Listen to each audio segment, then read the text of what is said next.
बहुत समय पहले एक सुंदर और शांत गांव था जिसका नाम था सतपुर। इस गांव की पहचान उसकी स्वच्छ नदी से थी, जिसे लोग बड़े प्रेम से गंगा माई कहते थे। नदी का पानी इतना साफ और शीतल था कि लोग दूर दूर से यहां आकर पानी पीते, नहाते और अपनी प्यास बुझाते। गंगा माई गांव वालों के लिए सिर्फ एक नदी नहीं थी, बल्कि जीवनदायिनी थी। गांव की खेती, पशु और स्वयं लोगों का जीवन इसी नदी पर निर्भर था। पर धीरे धीरे सतपुर में बदलाव आने लगा। गांव में बाहर के लोग आकर बसने लगे। वहीं गांव के कुछ लोग अपनी सुविधा के लिए गंगा माई के किनारे कचरा फेंकने लगे। थोड़ा सा कचरा क्या बिगाड़ेगा, कोई कहता। अरे यह तो बहकर दूर चला जाएगा। दूसरे लोग ऐसा कहकर कचरा नदी में फेंक देते। और फिर एक दिन गांव में एक बड़ी फैक्ट्री खुल गई। फैक्ट्री के मालिक ने गांव वालों को वादा किया, यह फैक्ट्री तुम्हारे लिए रोजगार लेकर आएगी, तुम्हारी जिंदगी बदल जाएगी। गांव के लोग खुश हो गए। वाह, अब हमें यहां काम मिलेगा, हमारी जिंदगी सुधर जाएगी। पर किसी ने यह नहीं सोचा कि यह फैक्ट्री नदी के पानी को कितना गंदा करेगी। फैक्ट्री से निकलने वाला कचरा, केमिकल्स और गंदगी धीरे धीरे गंगा माई में मिलने लगे। पानी का रंग बदलने लगा। जहां पहले मछलियां खेलती थीं, अब वहां सड़न और गंदगी फैलने लगी थी। एक दिन गांव के बच्चों ने नदी के किनारे खेलते हुए देखा कि पानी बदबू मार रहा था।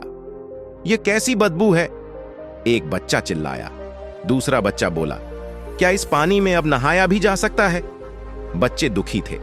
वे दौड़ते हुए अपने घरों को गए और अपने माता पिता को बताया, मां, नदी का पानी अब गंदा हो गया है, उसमें से बदबू आ रही है। गांव के बुजुर्गों ने यह सुनकर गहरी चिंता जताई। एक बुजुर्ग रामलाल गांव के चौराहे पर बैठे हुए कहने लगे, हमने यह क्या कर दिया? गंगा माई को नष्ट करने पर तुले हुए हैं हम। दूसरे बुजुर्ग ने गहरी सांस लेते हुए कहा, हमारे अपने लालच और असावधानी ने हमारी जीवनदायिनी नदी को गंदा कर दिया है। अगर ऐसा ही चलता रहा तो एक दिन यह नदी पूरी तरह से खत्म हो जाएगी। रामलाल ने गांव वालों को इकट्ठा किया और बोले, हमें इस समस्या का हल खोजना होगा। हम अपनी गंगा माई को ऐसे नहीं मरने देंगे। क्या तुम सब मेरे साथ हो? गांव के लोग पहले तो चुप रहे, लेकिन फिर एक के बाद एक आवाज उठने लगी, हां, हम गंगा माई को बचाएंगे। एक युवा ने कहा, पर हम क्या कर सकते हैं? फैक्ट्री से जो गंदगी निकल रही है वह तो हमारे बस में नहीं है। रामलाल ने गंभीर होकर कहा, हमें फैक्ट्री के मालिक से बात करनी होगी। अगर वह हमारी बात नहीं मानेगा तो हमें विरोध करना होगा। यह हमारी नदी है, हमारा भविष्य है। अगले दिन रामलाल और गांव के कुछ प्रमुख लोग फैक्ट्री के मालिक से मिलने गए। उन्होंने उसे बताया, तुम्हारी फैक्ट्री से निकलने वाले कचरे की वजह से हमारी नदी प्रदूषित हो रही है। हम यह बर्दाश्त नहीं कर सकते। मालिक ने हंसते हुए कहा, यह फैक्ट्री तुम्हारे लिए रोजगार लाती है। तुम लोग खुश रहो कि तुम्हारे पास काम है। नदी का क्या है, यह तो बहकर साफ हो जाएगी। रामलाल का गुस्सा फूट पड़ा। नदी कोई कूड़ेदान नहीं है, यह हमारे जीवन का स्रोत है। अगर हमने इसे गंदा कर दिया तो हम क्या पिएंगे? हमारी आने वाली पीढ़ियां क्या करेंगी? लेकिन फैक्ट्री मालिक ने उनकी बातों को नजरअंदाज कर दिया। उसने कहा, तुम लोग चाहो तो यहां से जा सकते हो, पर मैं अपना काम नहीं रोकूंगा। गांव के लोग मायूस हो गए। वे वापस लौटे, लेकिन हार मानने को तैयार नहीं थे। हम अपनी नदी को ऐसे मरने नहीं देंगे, रामलाल ने दहाड़ते हुए कहा। हमें विरोध करना होगा। अगर फैक्ट्री मालिक हमारी बात नहीं मानेगा तो हमें आंदोलन करना पड़ेगा। गांव वालों ने मिलकर फैसला किया कि वे फैक्ट्री के बाहर धरना देंगे। उन्होंने गांव के हर घर से एक एक व्यक्ति को बुलाया। हम सब मिलकर आवाज उठाएंगे। यह लड़ाई सिर्फ हमारी नहीं, बल्कि गंगा माई की है। रामलाल ने गांव वालों को प्रेरित किया। धरने का दिन आया। फैक्ट्री के बाहर सैकड़ों गांव वाले इकट्ठा हो गए। वे नारे लगाने लगे, गंगा माई को बचाओ, फैक्ट्री को बंद करो। गांव के बच्चों ने पोस्टर बनाए जिन पर लिखा था, हमें साफ पानी चाहिए। लोग गुस्से में थे, पर उनका इरादा अटल था। फैक्ट्री मालिक ने पुलिस बुला ली, लेकिन गांव वाले डरे नहीं। हम यहां से तब तक नहीं हटेंगे जब तक हमारी मांग पूरी नहीं होती, एक महिला ने जोर से कहा। धरना कई दिनों तक चला। मीडिया ने भी इस धरने की खबरें दिखाना शुरू कर दी। अब फैक्ट्री मालिक पर दबाव बढ़ने लगा। एक दिन वह खुद गांव वालों के बीच आकर बोला, ठीक है, मैं फैक्ट्री में नई तकनीक लगाऊंगा जिससे कचरा सीधे नदी में न जाए। गांव वालों ने उसकी बात पर विश्वास नहीं किया।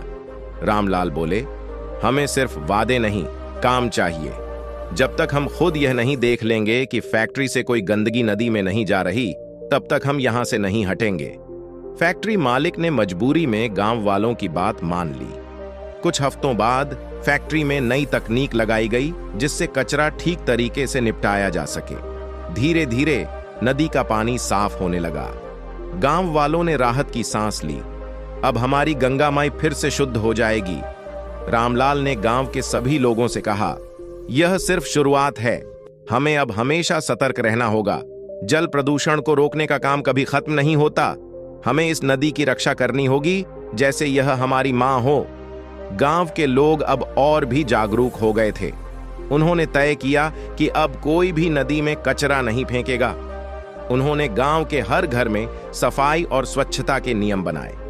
बच्चों को स्कूल में सिखाया जाने लगा कि पानी का संरक्षण कैसे करना है।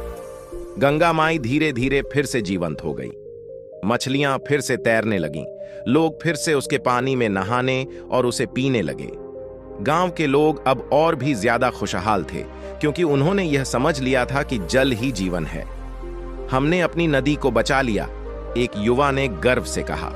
रामलाल ने हंसते हुए कहा, यह तो बस शुरुआत है, अब हमें इसे हमेशा के लिए शुद्ध रखना है। पानी बचाओ, जीवन बचाओ, यही हमारा नारा होना चाहिए। और इस प्रकार सतपुर गांव के लोगों ने अपनी नदी और अपने भविष्य को प्रदूषण से बचाया।